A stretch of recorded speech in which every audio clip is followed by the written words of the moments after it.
F maps A to B అయితే A is called ఏమనుకున్నామంటే domain అనుకున్నామండి. అలాగే B is called codomain, B is called codomain అండి. అలాగే రేంజ్ అండి, set of all image of elements of A is called range అంటారండి. Range అంటే మనకి range equal to F of A అంటే ఇక్కడ స్మాల్ ఏ రాయాలి. స్మాల్ ఏ బిలాంగ్స్ టు ఏమవుతుందంటే క్యాపిటల్ ఏ అవుతుందండి. అంటే set of all image of elements of A is called range అంటాం. అంటే మామూలుగా అయితే మనకి ఇలాగ 1 2 3 ఏ అనే సెట్, ఇలాగ బి అనే సెట్ అండి. ఇక్కడ XYZ అయితే ఇక్కడ 1Z 2Y 3X అనుకోండి. అంటే ఇక్కడ మ్యాపింగ్ అయితే మనకి రేంజ్ అంటే ఏలో ఉన్న ఎలిమెంట్స్ అన్నీ మనకి మ్యాపింగ్ అయిన ఇవి ఏమవుతాయంటే ఇవి రేంజ్ అవుతుందండి. అంటే రేంజ్ అంటే మనం ఏం రాస్తామంటే మ్యాపింగ్ అయిన ఎలిమెంట్స్, ఏలో ఉన్న ఎలిమెంట్స్కి ఏ అయితే మ్యాపింగ్ అయినాయో వాటిని రాస్తామండి. అంటే X, Y, Z అండి range. Image of elements of ఇక్కడ ఇమేజ్ ఎలిమెంట్స్ ఏవైతే ఉన్నాయో వాటిని రేంజ్ అంటాం.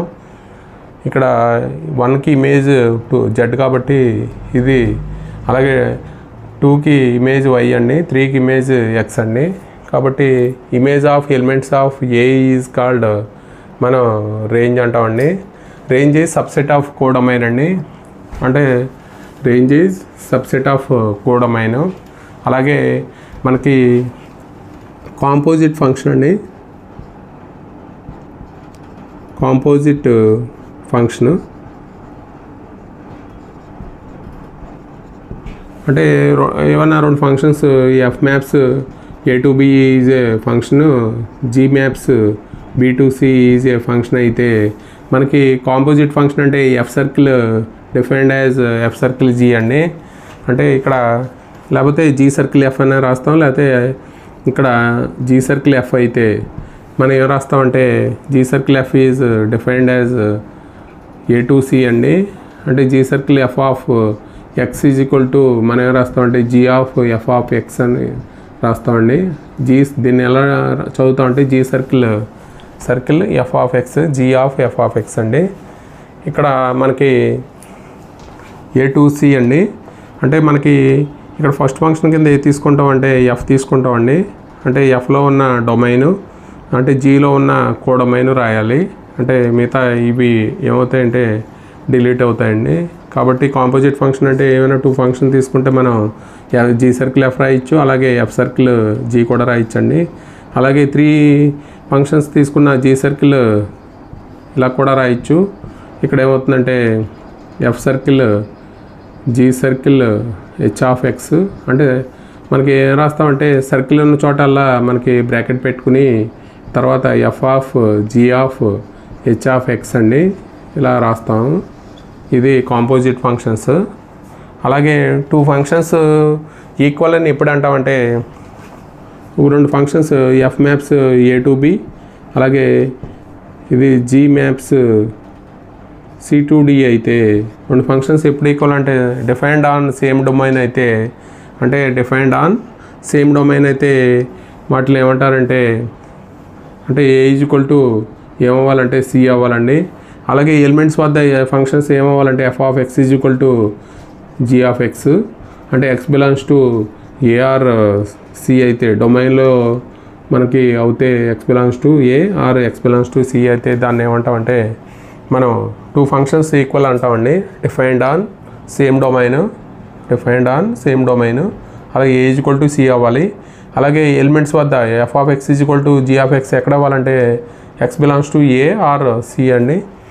ఈ ఎలిమెంట్స్ ఇక్కడ తీసుకుంటే రెండు ఈక్వల్ అయితే దాన్ని ఈక్వల్ ఫంక్షన్స్ అంటాం. రెండు ఫంక్షన్స్ ఈక్వల్ ఎప్పుడు అవ్వాలంటే డిఫైన్డ్ ఆన్ సేమ్ డొమైన్, అదే ఎలిమెంట్స్ వద్ద కూడా ఈక్వల్ అవ్వాలి. అది ఎలిమెంట్ ఎక్కడ తీసుకోవాలంటే డొమైన్లో తీసుకోవాలి. కాబట్టి ఇది మనకి ఫంక్షన్స్ సంబంధించి కాన్సెప్ట్ అండి. అలాగే మనం కొన్ని టైప్స్ ఆఫ్ ఫంక్షన్స్ ఉన్నాయి. ఇప్పుడు మనం టైప్స్ ఆఫ్ ఫంక్షన్ చెప్పుకున్న తర్వాత అట్లోనే కొన్ని ప్రాబ్లమ్స్ చేసిన తర్వాత మనకి 1 ఆన్2 బైజెక్షన్ దాని గురించి చెప్పుకున్నాం. తర్వాత థెరమ్స్లో టైప్స్ ఆఫ్ ఫంక్షన్స్ అండి. అంటే ఫంక్షన్స్లో మనకి రకాలు. పాలినామియల్ ఫంక్షన్ అండి. If a function in the form of f of x is equal to p0 x power n, p1 x power n minus 1, p2 x power n minus 2 plus up to so on pn x power 0 అండి. అంటే p0 p1 p2 pn belongs to r అయితే వీటిని polynomial function అంటామండి. ఇది polynomial expression అండి. ఇది polynomial function అంటాము. అలాగే మనకి దీంట్లోనే లీనియర్ పాలినామియల్ అంటే ax plus b is equal to linear polynomial అంటాము. అలాగే ax² ప్లస్ bx ప్లస్ cని క్వాడ్రాటిక్ పాలినామియల్ అంటామండి. అలాగే రేషనల్ ఫంక్షన్ అండి. అంటే ఈ f of x is equal to p of x by q of x ఫామ్లో ఉంటే q of x not equal to 0 అయితే ఈ రెండు మనకి అంటే పాలినామియల్స్ అయితే f of x is equal to మనం అంటే x² plus 1 by x² minus 1 అని రాయొచ్చండి. ఈ రెండు p of x by q of x మనకి పాలినామియల్ అయితే మనకి p బై q ఫామ్లో ఉంటే దాన్ని రేషనల్ ఫంక్షన్ అంటాము. ఎక్స్పోనెన్షియల్ ఫంక్షన్ అండి. f of x is equal to a power x, a belongs to r, a greater than 0 అయితే దీన్ని exponential function. f of x is equal to మనకి example వచ్చి పై power x అండి. అలాగే logarithmic function f of x is equal to log x base a అండి. అంటే x greater than 0 అంటే A value greater than 0, A value not equal to 0 అవ్వాలండి. ఇక్కడ ఏ value 0 అయితే మొత్తం ఏమవుతుందంటే ఇక్కడ 0 అయిపోతుంది. కాబట్టి ఏ నాట్ ఈక్వల్ టు 0 అవ్వాలి. అలాగే మా మాడ్యులస్ ఫంక్షన్ అండి. If x belongs to r అయితే మనకి f of x is equal to mod x అండి. అంటే mod x is equal to x ఎప్పుడు అవుతుందంటే x greater than 0, minus x అంటే ఇఫ్ x లెస్ దాన్ 0 అండి. If x is equal to 0 అయితే 0 అవుతుంది. ఇది ఇంపార్టెంట్ అండి. ఇది మనం 1bలో కూడా వస్తుంది. f of x is equal to mod x. అదే అలాగే గ్రేటెస్ట్ ఇంటిజర్ ఫంక్షన్ అండి. x belongs to r, n belongs to z అయితే మనకి గ్రేటెస్ట్ ఇంటిజర్ ఫంక్షన్ అంటామంటే ఇది మనకి ఎలా ఉంటుందంటే value n less than or equal to x less than n+1 అండి. అంటే స్టెప్ x వాల్యూ దీన్నే స్టెప్ x అంటారండి. గ్రేటెస్ట్ ఇంటిజర్ ఫంక్షన్ని స్టెప్ xని ఇలా రాస్తాము ఈజ్ ఈక్వల్ టు n అండి. అంటే మనకి ఏదైనా వాల్యూ 3.8 ఇస్తే ఇది ఈ వాల్యూస్ మధ్య ఉంటుంది. అంటే 3కి 4కి మధ్య ఉంటుంది. కాబట్టి మనకి n అన్నాడు కాబట్టి వాల్యూ ఎంత అవుతుందంటే 3 అవుతుందండి. అలాగే 5.11 అయితే మనకి స్టెప్ x వాల్యూ ఎంత అవుతుందంటే అంటే ఇది ఏ వాల్యూ మధ్య ఉంటుందంటే -6 -5 మధ్య ఉంటుంది. కాబట్టి స్మాల్ వాల్యూ -6 కాబట్టి step x is equal to -6 అండి. అలాగే ఫ్రాక్షనల్ పార్ట్ ఆఫ్ ఫంక్షన్ అండి. అంటే మనకి పాయింట్ తర్వాత ఉండే పార్ట్ని మనం ఫ్రాక్షనల్ పార్ట్ ఫంక్షన్ అంటాం. x ఈజ్ రియల్ నెంబర్ అయితే మనకి ఇలా కర్లీ బ్రాకెట్స్తో రాస్తే x మైనస్ స్టెప్ x అని రాస్తాం. ఏదైనా మనకి ఇక్కడ 7.x ఫ్రాక్షనల్ పార్ట్ అయితే మనకి ఏం రాస్తామంటే ఇక్కడ x అంటే 7.6 అండి. అంటే 7.6కి స్టెప్ x అంటే -7 వస్తుందండి. అంటే ఇది 7కి 8 మధ్య ఉంటుంది. కాబట్టి అంటే బిలో చిన్న వాల్యూ అంటే 7 కాబట్టి ఇక్కడ 0.6 వస్తుంది. దీన్నే ఫ్రాక్షనల్ పార్ట్ ఫంక్షన్ అంటారు. అలాగే least integer function all ceiling of x అండి. ఇది x బిలాంగ్స్ టు r అయితే మన కండిషన్ ఏంటంటే n less than x less than or equal to n+1 అండి. అంటే సీలింగ్ లీస్ట్ ఇంటిజర్ ఫంక్షన్ని మనం ఇలా రాస్తాం. ఆర్డర్ పేరు కింద రాసి n+1 అనే కండిషన్ అండి ఇది. అంటే ఇక్కడ సీలింగ్ ఆఫ్ 3.1 అన్నాడు అనుకోండి. ఇక్కడ అంటే n+1 అంటే 4 అవుతుందండి. ఇక్కడ అంటే ఈ వాల్యూ 3కి 4కి మధ్య ఉంటుంది కాబట్టి మనకి n+1 అన్నాడు కాబట్టి 4 వస్తుంది. అలాగే ఈవెన్ ఫంక్షన్ అండి. y equal to f of x. మనం ఏదైనా ఫంక్షన్ ఇస్తే f of -x వాల్యూ తీసుకుంటామండి. అది మళ్ళీ f of x అయితే దాన్ని ఈవెన్ ఫంక్షన్ అంటాం.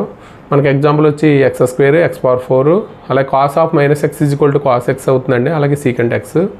అలాగే ఆడ్ ఫంక్షన్ అండి, y = f of x if f of -x = -f of x అయితే దాన్ని ఆడ్ ఫంక్షన్ అంటాం. అలాగే కాన్స్టెంట్ ఫంక్షన్ అండి, అంటే f maps a to b ఏమవుతుందంటే range of f contains only one element అండి.